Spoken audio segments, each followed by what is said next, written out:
जय श्री श्याम। श्याम भक्तों, राजस्थान के अंदर बाबा श्याम का मंदिर है। अटू गांव में कहते हैं कि वह मंदिर ही नहीं, जीता जागता एक चमत्कारी मंदिर है। वो मनुष्य किधर भी रास्ता खाली नहीं बसता है, उससे परेशान हो जाता है, कहीं भी रास्ता दिखाई नहीं देता है अपनी परेशानी से बाहर निकलने का। फिर वह मनुष्य बाबा श्याम के दरबार में चला जाता है, खाटू धाम में चला जाता है, परेशानी से छुटकारा मिल जाता है।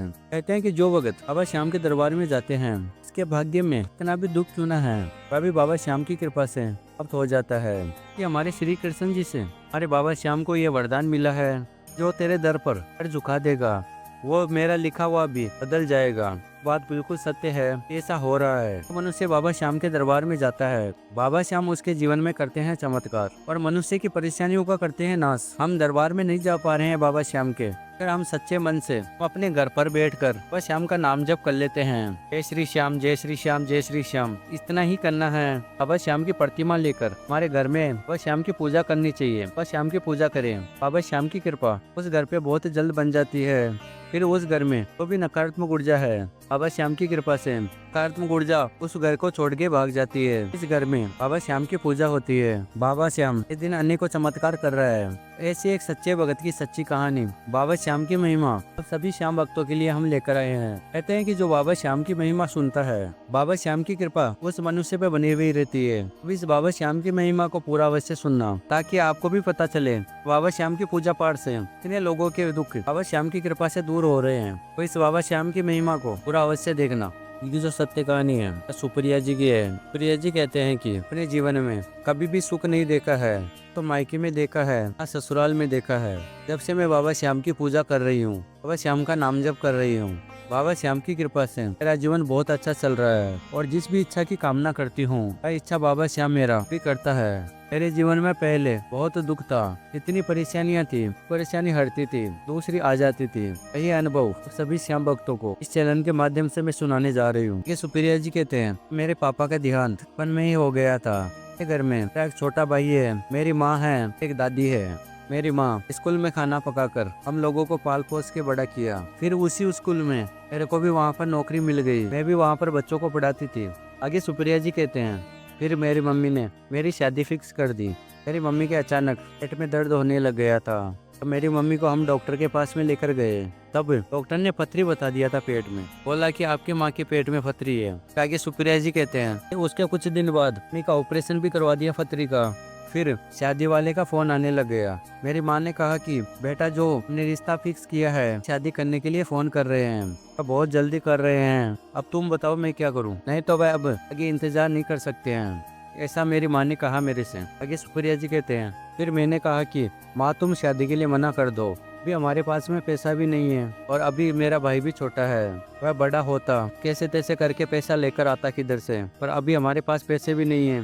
मेरी माँ ने कहा कि बेटा बहुत अच्छे घर वाले हैं, बहुत पैसे वाले हैं, वहाँ पर जाओगी तो खुश रहोगी, मैं कैसे तैसे करके पैसों का इंतजाम कर दूंगी, चिंता मत करो, तुम शादी के लिए हाँ कर दो, ऐसा मेरी माँ ने कहा। आगे सुप्रिया जी कहते हैं, मेरी माँ ने कहा कि मैंने बोल दिया कि तुम्हारी शादी होगी तो उसी लड़के से होगी।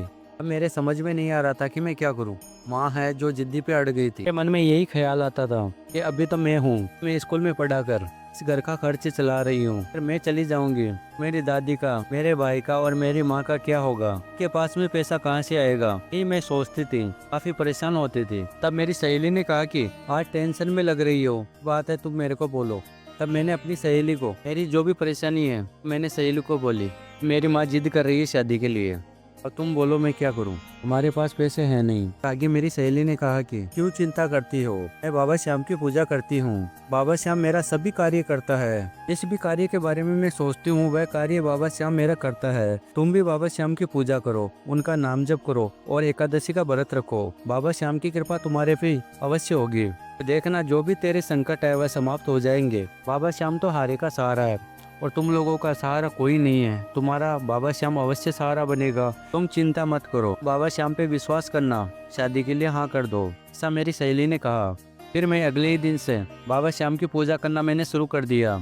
मार्केट जाकर श्याम की फोटो लेकर आई थी, बाबा श्याम को घर में विराजमान कर दिया। सुबह श्याम बाबा श्याम की पूजा करती थी, बाबा श्याम का नाम जप करती थी और मैं बाबा श्याम से बस यही अरदास लगाती थी, हे बाबा श्याम मैं तो हार चुकी हूँ, सब कुछ जानते हो, उन लोगों का सहारा कोई नहीं है बाबा श्याम, आपको अपना पिता मानती हूँ, आप हमारे घर की लाज रखना। बाबा श्याम को यही बात सुबह शाम बोलती थी। फिर अगले दिन तो स्कूल में गई थी बच्चों को पढ़ाने के लिए। पीछे से लड़के वाले का फोन आया मेरी माँ के पास और माँ ने शादी के लिए हाँ कर दिया। शादी के लिए तो हाँ कर दिया था, लेकिन पैसों की बंदोबस्त नहीं हो पा रही थी। तो यही सोच रहे थे कि पैसा कहाँ से आएगा। ने हाँ तो कर दिया था। बस रोज बाबा श्याम से ही अरदास लगाते थे, तो बाबा श्याम आप कुछ न कुछ करो और हमारी डूबती हुई नैया को पार लगाओ बाबा श्याम। लड़के के पिताजी ने कहा कि अब चिंता मत करो, हमको पता है कि आपका सहारा कोई नहीं है, आपके पास में पैसे कहाँ से आएंगे। आप तो बस लड़की को बस विदा कर देना, हमको दहेज नहीं चाहिए, को कुछ भी नहीं चाहिए, बस हम तो यही चाहते हैं कि शादी हो जाए जल्दी। ये लड़के के पिताजी ने कहा मेरी माँ से। शादी के दिन नजदीक आ गए थे। स्कूल से सभी लोग पैसा इकट्ठा कर वह घर पर लेकर आए।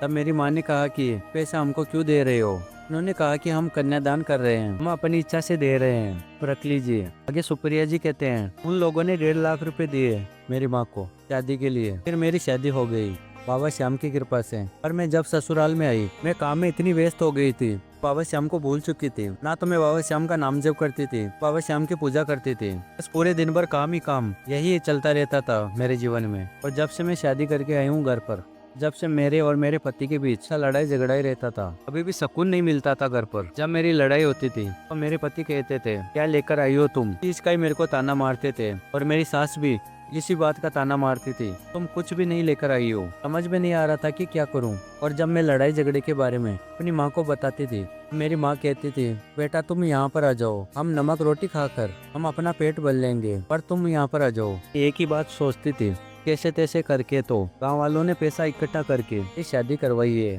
मैं वहाँ पर जाकर रहूंगी, गाँव वाले क्या सोचेंगे। बाद में सोचती थी। ये सुप्रिया जी कहते हैं फिर मैं अपने ही घर में पड़ोस के जो बच्चे थे को ट्यूशन पढ़ाने का काम मैंने शुरू किया।